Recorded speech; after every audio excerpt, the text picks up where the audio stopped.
The legend सिर्फ एक machine नहीं थी, यह एक वादा था, हमारे और आपके पैरों के नीचे की जमीन के बीच।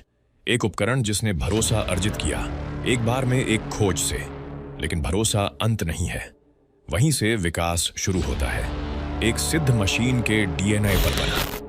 जिन्होंने इसका इस्तेमाल किया उनकी आवाजों से दोबारा गढ़ा गया, अनुभव से आकार लिया, कल के लिए डिजाइन किया गया। क्योंकि जो आप खोज रहे हैं वह सिर्फ दफन खजाना नहीं है, यह जुड़ाव है इतिहास से, रोमांच से, उस सन्नाटे से जो ध्वनि से ठीक पहले होता है।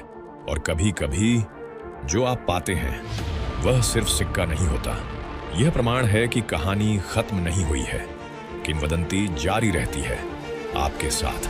क्योंकि किंवदंतियां मरती नहीं हैं, वे विकसित होती हैं।